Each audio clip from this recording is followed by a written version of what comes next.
ভালো আচরণ, সদাচরণ এমন একটা জিনিস যেটা হলো নেকি।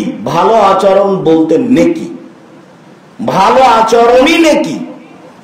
নওয়াস ইবনে সামআন রাদিয়াল্লাহু তাআলা আনহু বলেন, একদা আমি আল্লাহ রাসূলকে জিজ্ঞাসা করলাম, আল্লাহর নবী, মাল বিররু ওয়াল ইসমু, বলেন তো আল্লাহর নবী, পাপ কি জিনিস আর নেকি কি জিনিস?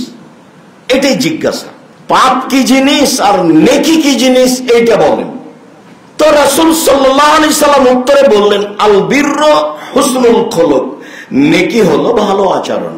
কই রাসূল সাল্লাল্লাহু আলাইহি ওয়াসাল্লাম বললেন না নেকি হলো হজ? হজ তো অনেক কষ্টকর ইবাদত।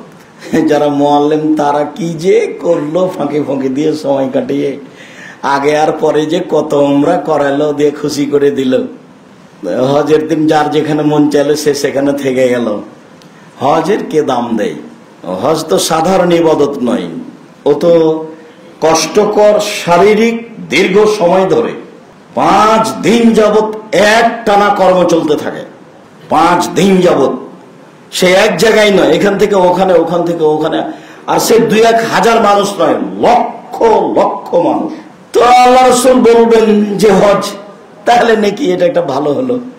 আর না হলে বলবেন কোরআন তেলাওয়াত, বাস সুবহানাল্লাহ আলহামদুলিল্লাহ, যাতে আল্লাহ বেশি খুশি হন। কিন্তু উত্তরে আল্লাহ রাসূল বললেন, আল খুলকুল হাসান, ভালো আচরণ। নেকি হলো ভালো আচরণ।